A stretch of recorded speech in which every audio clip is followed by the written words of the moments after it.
Listen carefully. Listen to the story of a man who was born in the dust and blood of the Mongolian steppes. A man who grew up in poverty, humiliation, and pain. A man who became master of the greatest empire the world has ever known. My name is Genghis Khan, the universal ruler, conqueror of the world, the fear of kings and emperors. But I was not always who I became. I was just a boy once. A boy named Temujin. A child of the steppes, where survival meant strength, and weakness meant death. I was born somewhere around 1162, under the open sky of the Mongolian steppes, far from cities, palaces, and civilization. My home was neither a temple nor a castle. It was a yurt, a simple tent made of felt that could be folded and moved whenever necessary. Because you never stay in one place for long on the steppes. The steppes were merciless. In winter, the cold bites you to the bone. In summer, the sun burns you alive. I was surrounded by danger, wild animals, hostile tribes, hunger. My father's name was Yasuge. He was the leader of our Borjigin tribe. He wasn't an emperor. He wasn't a king.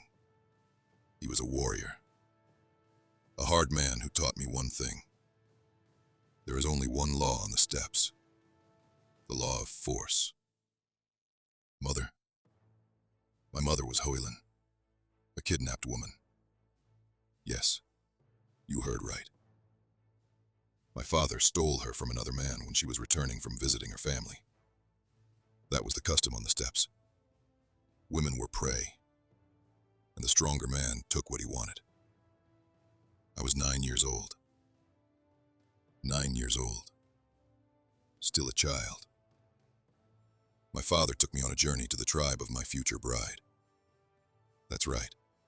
At 9, he was already negotiating a marriage for me. That was life on the prairie. Planning ahead because you never knew when death would come.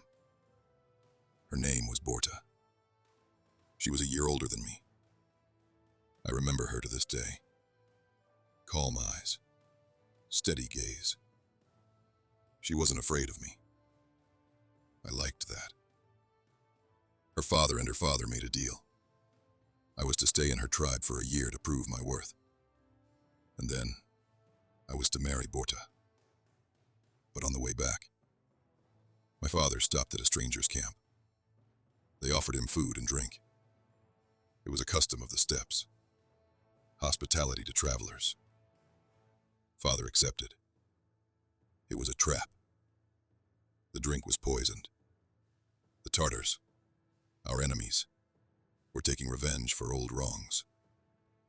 Father died slowly, in pain, a few days after he returned home. I remember his last words. He said to me, "Temujin, be strong. Protect your mother. Protect your family." And then, he died. What happens when a tribal leader dies without leaving a strong successor? The tribe throws you out. And that's what happened. Our tribe, the Borjigin, left us. They said we were useless, that we were just another mouth to feed, that mother was a widow with no value, and that I was just a child. They left us on the steppes.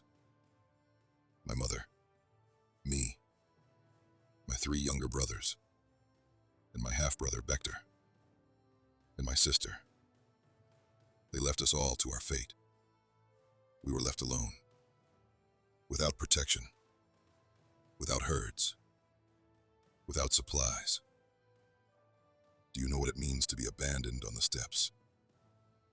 It means death. A slow, cruel death of hunger and cold. But Mother was strong. She gathered us around the fire and said, "If you want to survive, you must obey. You must work. You must be strong." And so we worked. We fished in the rivers. We gathered wild roots, berries, anything that could be eaten. We shot small animals with arrows made of bones and wood. The winter was harsh. The hunger was even worse. We often went to bed with empty stomachs. I often thought I might not be there tomorrow. But we survived. One day at a time. Week after week. But survival had its price. One day, I caught a fish. I was proud. We finally had food. But Bechter, my half-brother, took it from me. He just took it and ate it. It wasn't the first time. He did it often. He took our prey. He didn't respect me because I was younger. I felt angry. Anger that had been building up inside me for months. I took the bow, and with my younger brother Kassar, I went to Bechter. I found him on the hill. He was sitting looking out over the steppe. I drew my bow, aimed an arrow. Bechter turned around. He saw me, and all he said was, "Don't kill me." But I fired.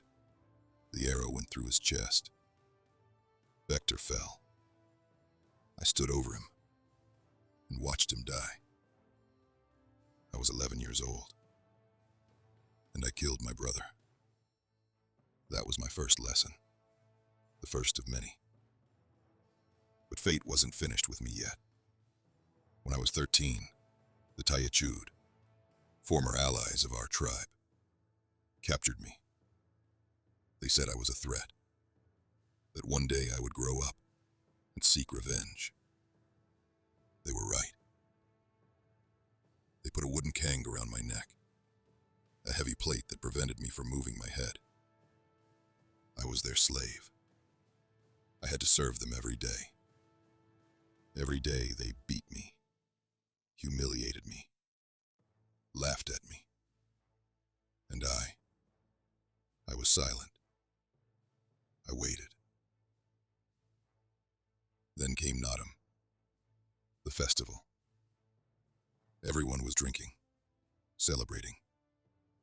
The guards were drunk, and I ran away. I escaped with the damn wood around my neck, hid in the river, under the water, breathing through the reeds. They chased me, but they didn't find me. One man helped me, Sorkin Shira. He hid me. He said to me, "I see fire in you. One day, you will be a great man." I never forgot him. And when I became Khan, I rewarded his family. Because I remember. I remember every kindness. And I remember every betrayal. This was my childhood. Hunger. Abandonment. Death. Murder. Captivity. Other boys wouldn't have stood it. Other boys would have broken. But not me. I was tougher. I was stronger. Because I had to be.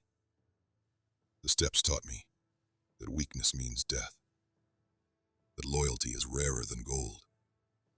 That strength is the only law. I was a child of the steppes. And the steppes made me. But that was only the beginning. The story of Temujin was just beginning. Remember, what doesn't kill you makes you stronger.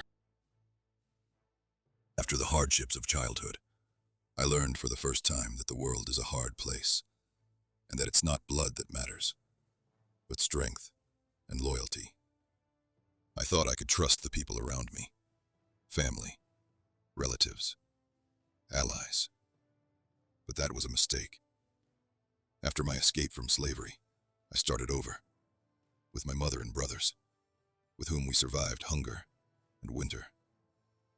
We were joined by my court mentor and a respected warrior I trusted, Togrul, also known as the King of the Onguts.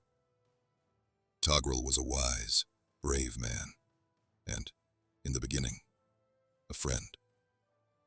I believed that together we could lead our tribes to strength and conquest. But the world of the steppes is an endless sea of treachery.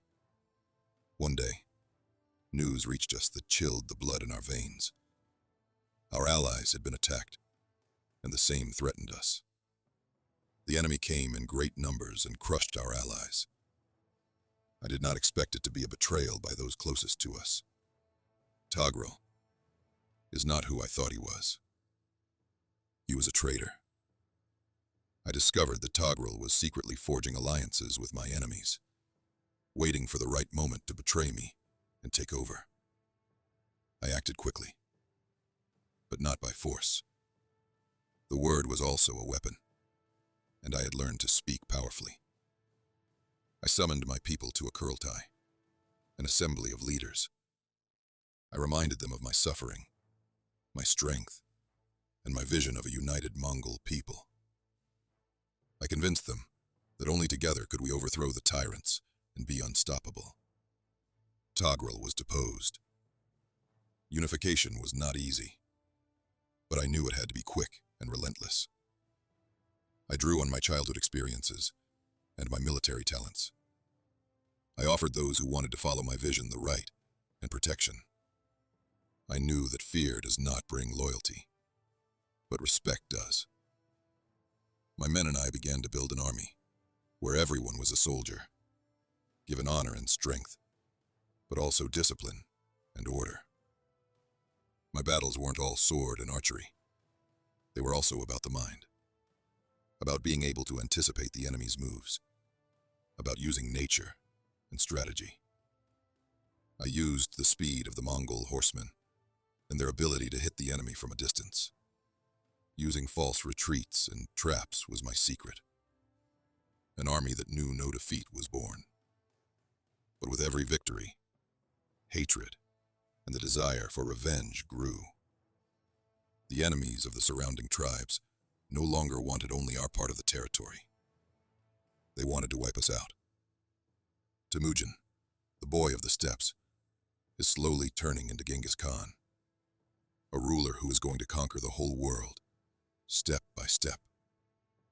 I've learned that he who wields the sword must be prepared for blood and betrayal. But despite all the pain, nothing must shake the strength of my will. This was my lesson in blood and treachery. The year 1206. The year that changed the steppes forever. The year that changed the world. After decades of struggle, blood, and strategy, I finally achieved what I had dreamed of since childhood, what no one before me had ever achieved. I united the Mongols. All the tribes, the Borjigins, the Merkits, the Tatars, the Karaites, the Naimans, all those who stood in my way, who betrayed me, who underestimated me. I defeated them all, or persuaded, or destroyed. And now the time had come when Temujin, child of the steppes, orphan, slave, was to become something more.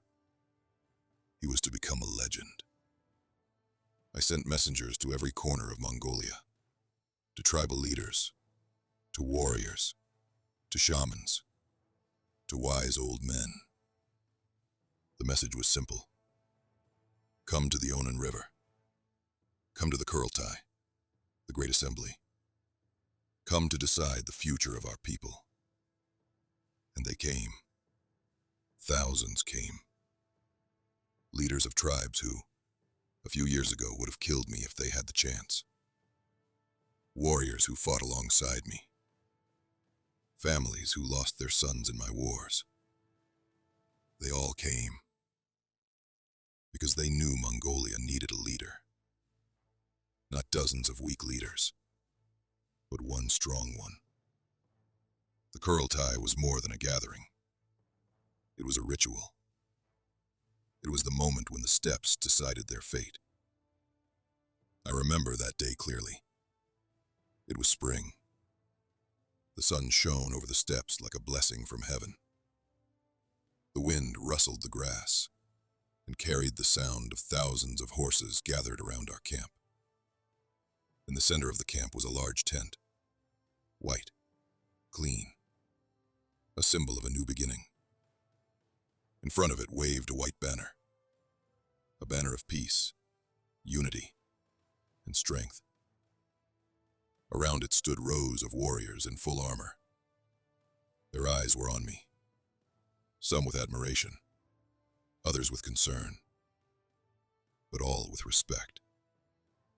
I walked slowly towards the tent. Each step was heavy, not with fatigue, but with the weight of what was to come.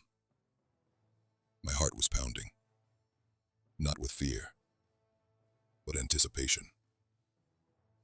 Inside the tent sat the oldest and wisest men of the Mongol tribes, shamans in furs, leaders with battle scars, men who had seen many winters and many wars. One of them stood up. It was Monkey, a wise old man from my own tribe. His voice sounded like thunder.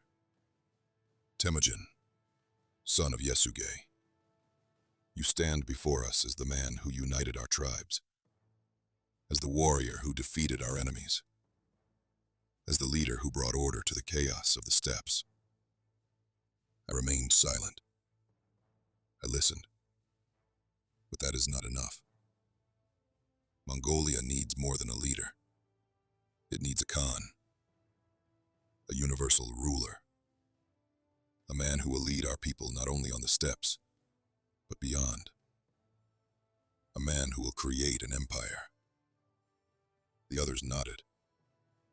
Their voices joined in one cry. Temujin, Temujin, Temujin. And then, the words fell that changed my life. From this day forward, you will no longer be Temujin. You will be Genghis Khan, the universal ruler, lord of the steppes, ruler of all Mongols.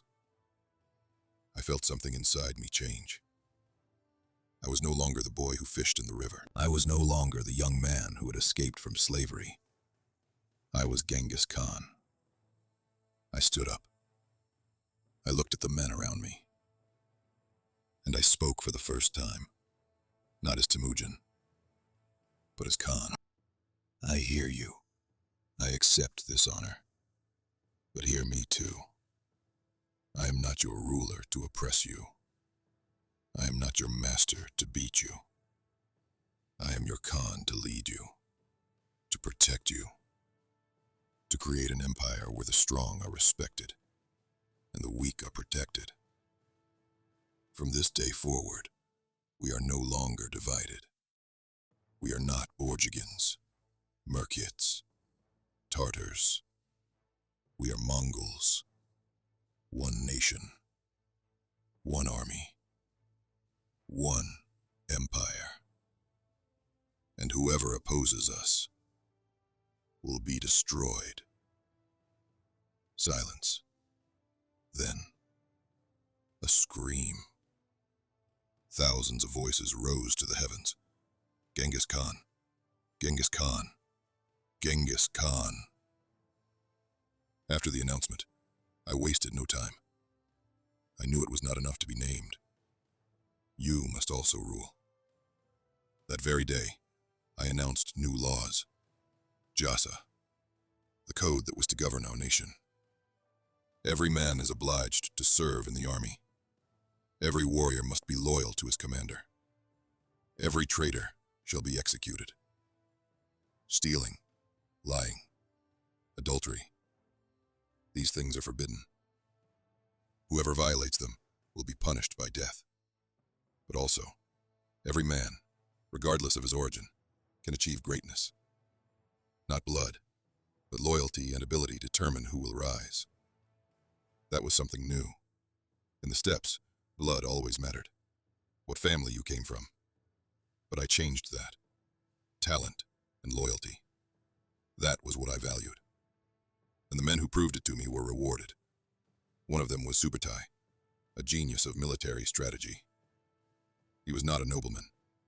He was the son of a blacksmith. But he became my greatest general. Another was Jebe, a master archer. He once fought against me. Then he submitted to me, and I gave him the opportunity to become a legend. One thing was clear. An empire is not built on blood. It's built on strength, wisdom, and loyalty. At the end of the Kurulta, I was handed a tug, a war banner decorated with white horsetails, a symbol of the power of the Mongol Khans. I took it in my hands. I felt its weight. It wasn't just cloth and leather. It was a responsibility. A responsibility to lead thousands of warriors. A responsibility to protect a nation. A responsibility to create something that will last for the ages. And I was ready. That night, I stood alone on a hill, far from the camp. I looked out over the steppe. Endless, wild, beautiful. And I thought to myself, this is not enough for me. Mongolia was united. But what next? What lay beyond those mountains? Beyond the deserts? Beyond the rivers? China. Rich, powerful, arrogant. An empire that considered itself the center of the world. Central Asia. Cities full of gold, silk, and wisdom. The West. Countries I've only heard of. Kingdoms. Emperors of empires. And I knew it would all be mine. Because I was no longer a Temujin, a child of the steppes.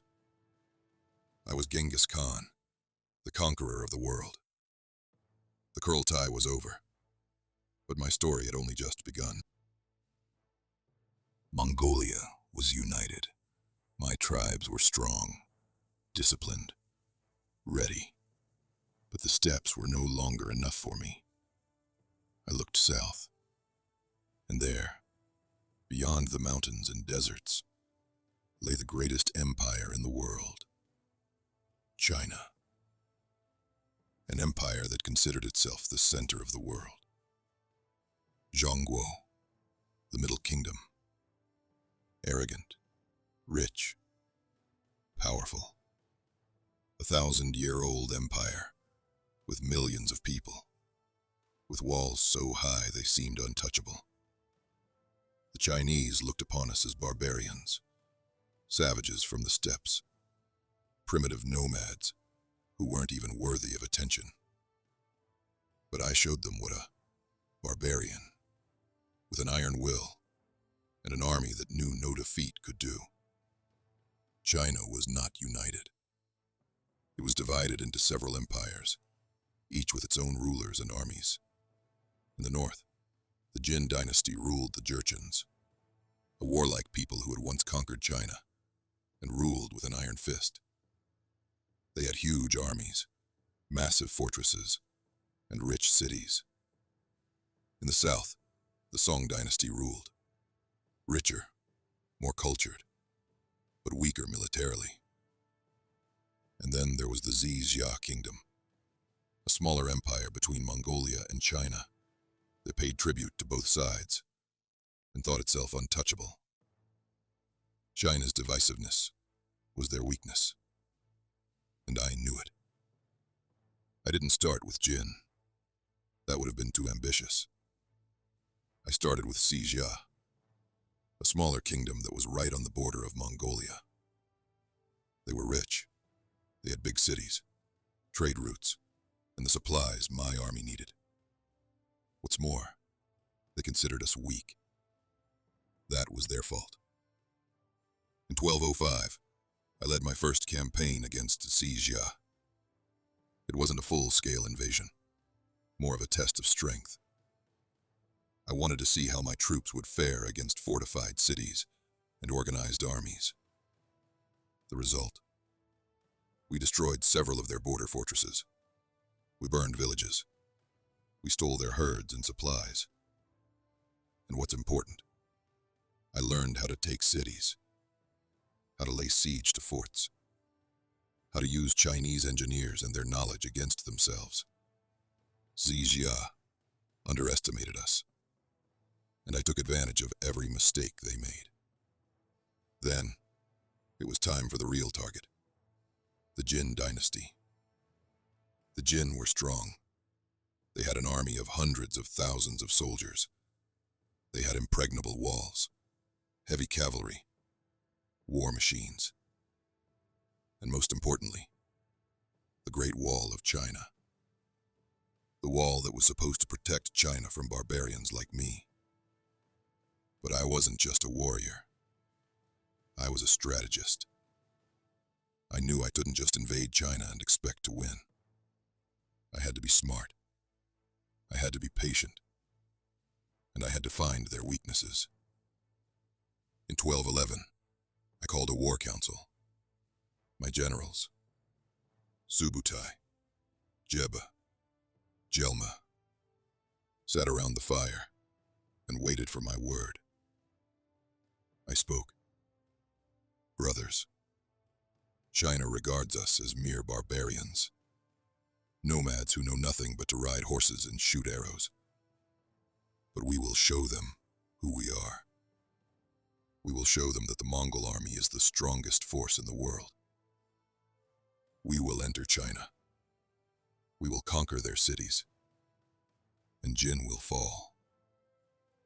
My men raised their spears and shouted, Genghis Khan, Genghis Khan. And I knew this would be a war that would change history.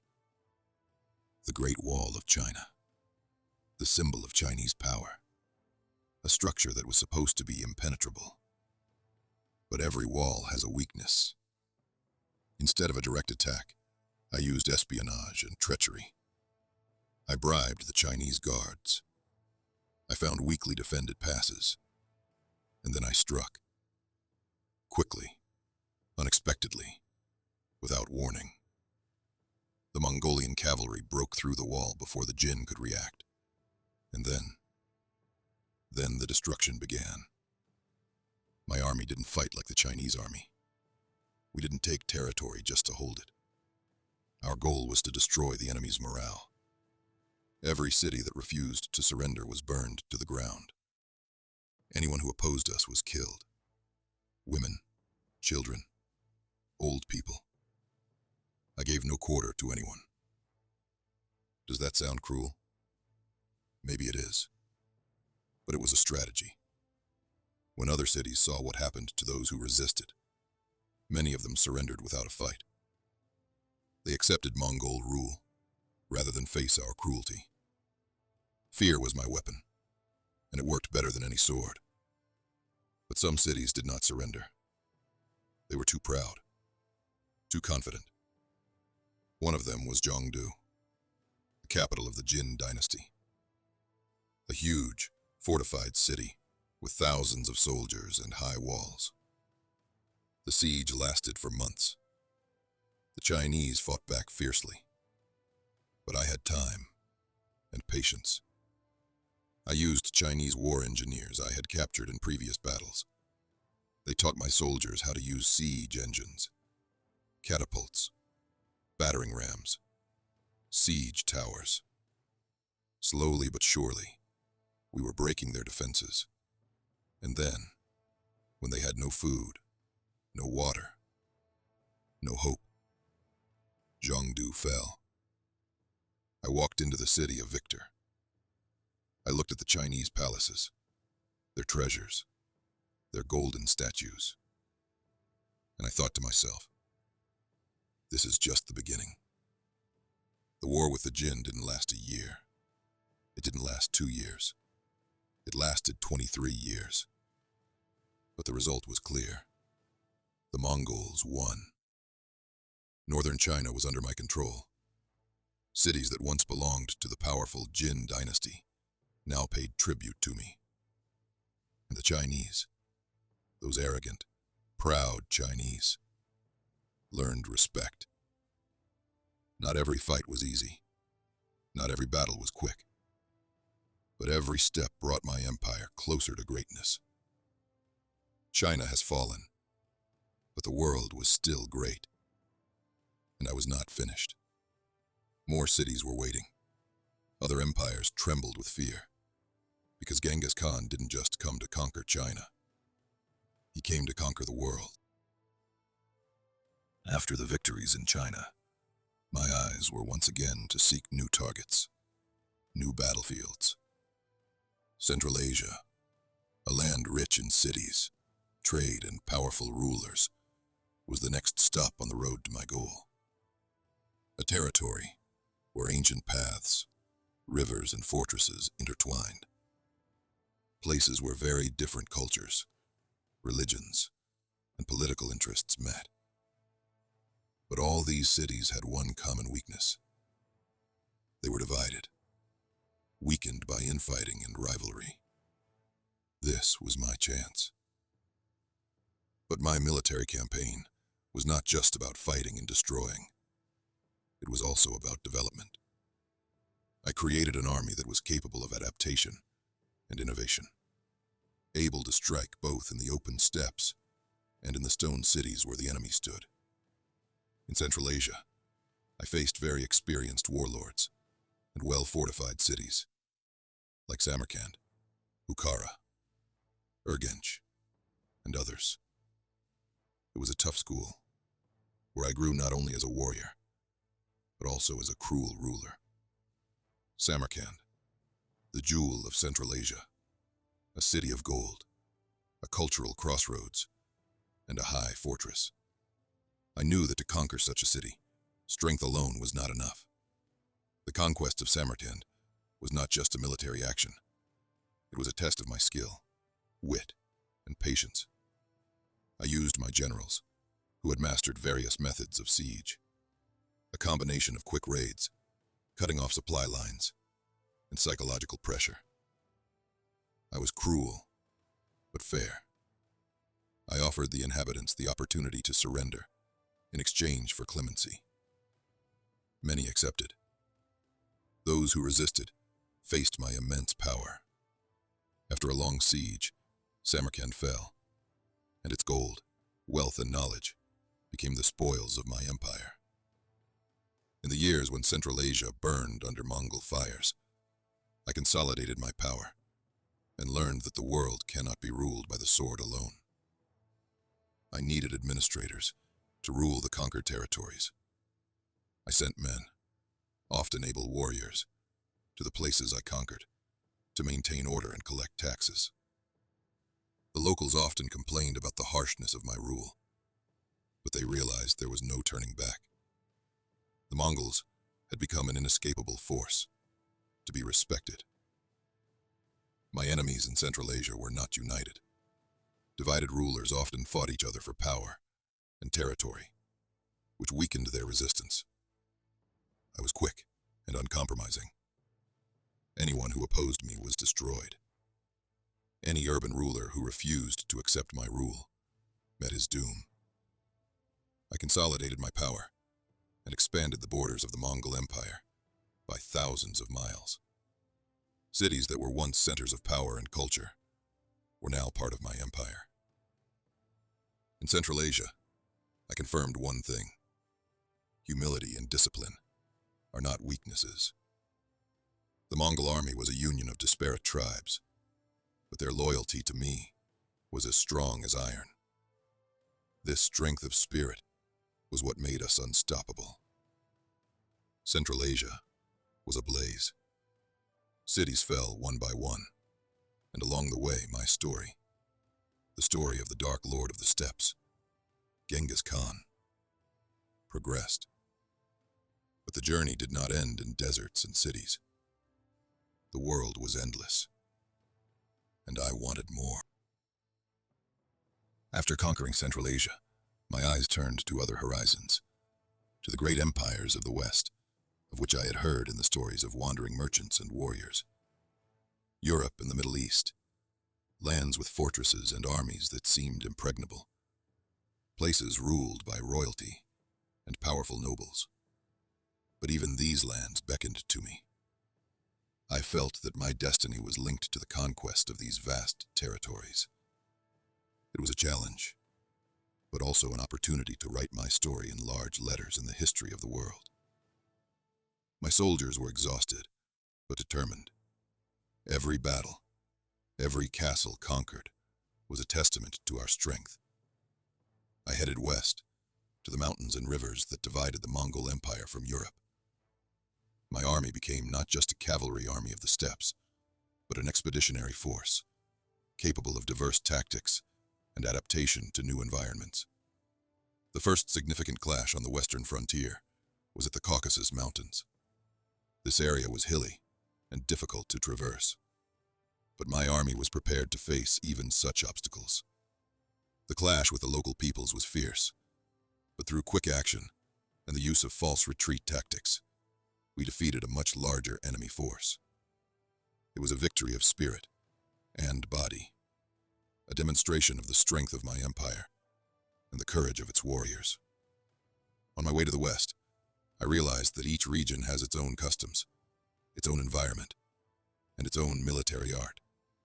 Therefore, we could not just follow the old steppe customs. We adapted to allies and enemies alike, learning tactics and weapons we had not known before.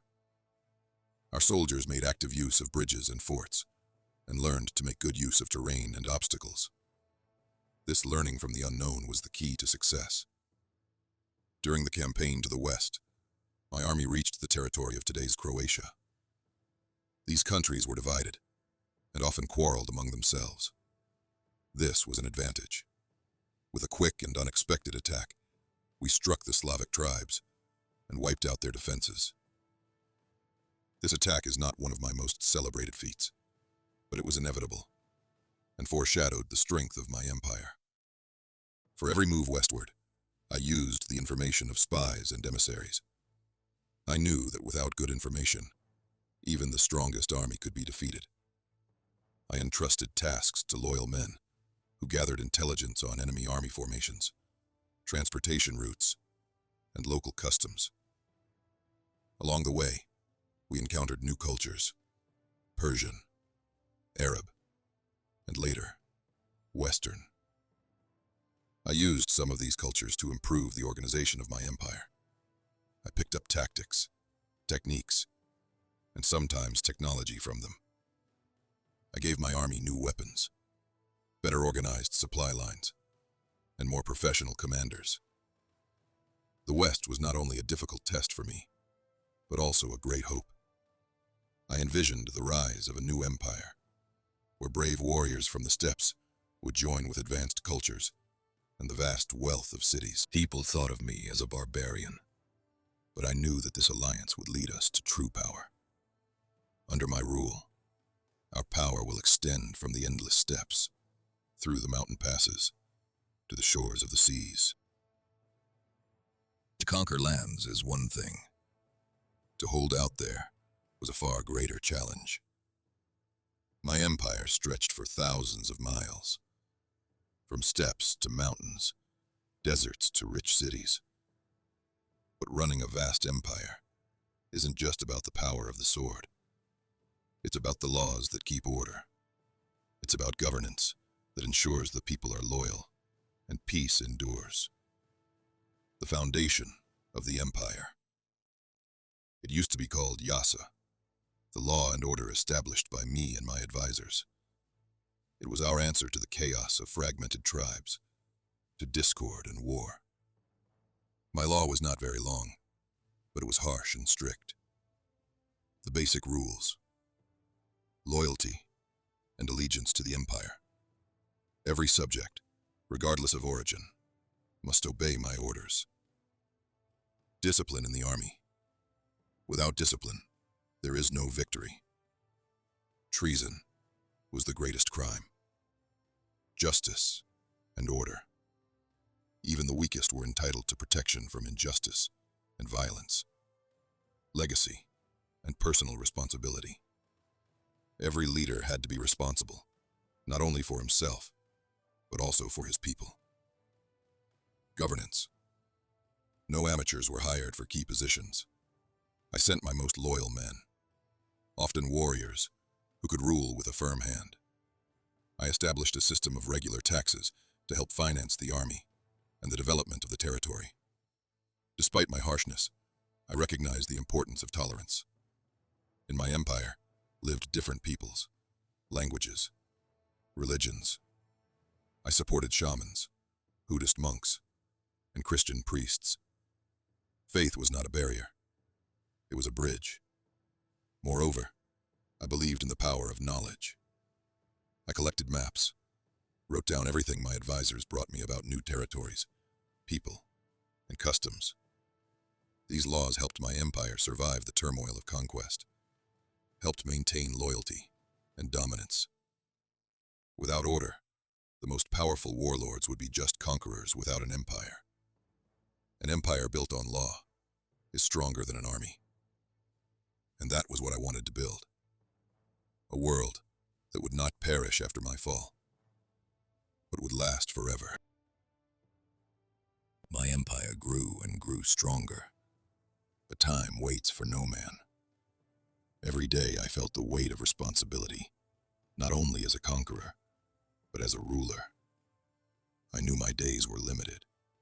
That is why I embarked on my final quest, to complete my life's work and secure the future of my empire.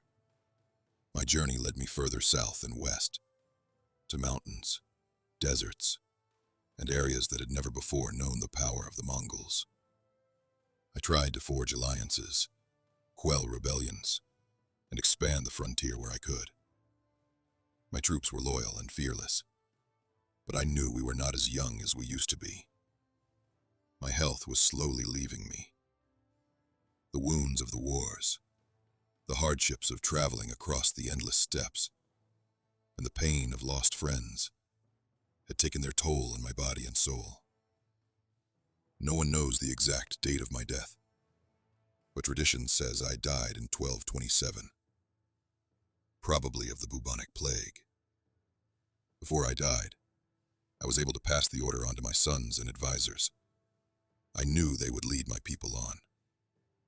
My last words were not about power or fighting. They were about unity and the future. I said to those closest to me, unity is strength, order is a shield, and loyalty is the sword that will protect us. There are many legends about my death.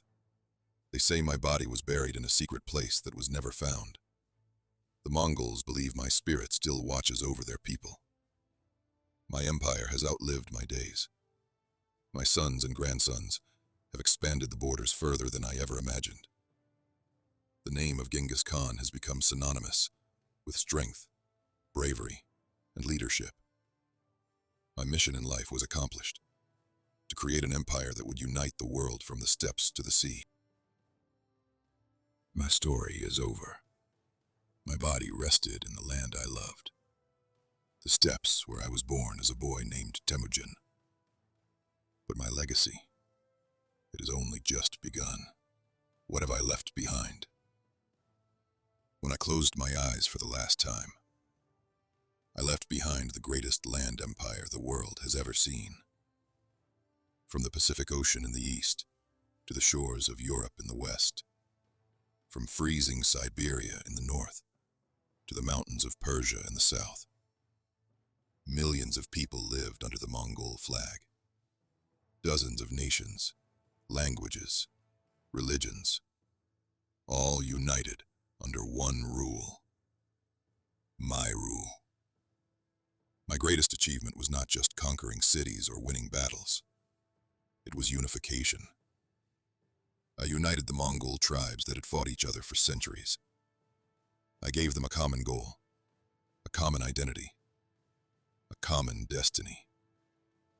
And this unity became the foundation of my empire. My law, Yasa, survived my death. The Mongol Empire was an empire of order, not anarchy, not chaos. Everyone, from the poorest shepherd to the most powerful commander, had to live by the rules. And those rules ensured that the empire ran like a well-oiled machine.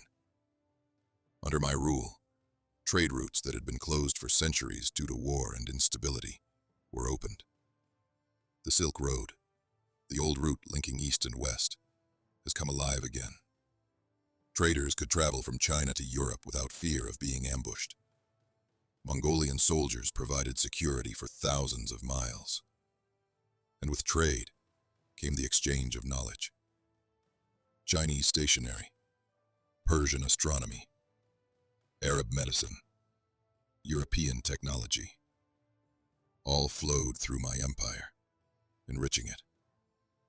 I was a conqueror, but I was also a bridge between civilizations. My legacy is not just about glory and fear. Yes, I was cruel. The cities I built were razed to the ground. Millions have died during my campaigns.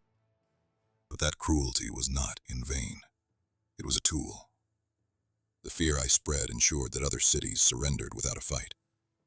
And in doing so, I saved more lives than I took. After my death, my sons and grandsons continued my work. Genghis Khan expanded the empire further west. Mongol Khan consolidated our power in Asia. And my grandson, Kublai Khan, became emperor of China and founded the Yuan dynasty, the first Mongol dynasty to rule all of China. The Mongol Empire lasted long after my death. It ruled continents and influenced the history of the world. Even today, hundreds of years after my death, my legacy endures. Genetics shows that millions of people in the world are my descendants. My genes have spread throughout the world, proof of the power and reach of my empire. The strategies I used, quick attacks, false retreats, psychological warfare, are still studied in military academies today. The laws I introduced influenced the legal systems of Asia and reinforced the idea that the law must be the same for all. Who was I? I was a Temujin, a child of the steppes who survived hunger, cold, and betrayal. I became Genghis Khan, lord of the steppes, conqueror of the world, creator of the greatest empire. I was a warrior, a strategist, a legislator, a father, a husband, a leader. I was love and fear, hope and destruction. I am a legend. My body is gone, but my spirit lives on, in every man who refuses to give up when the world is against him. I have taught the world one thing. Strength is not where you are born. It's in where you go. I was a child of the steppes, and I became the master of the world. Remember my name, Genghis Khan, the universal ruler, lord of the steppes, conqueror of the world, and a legend that will never die. Thank you for walking this epic journey of my life with me. Your support and interest in history is what keeps these stories alive. If you enjoyed the video, please like, comment, and subscribe to the channel. You are supporting an echo of the past, a place where the past whispers and the future listens.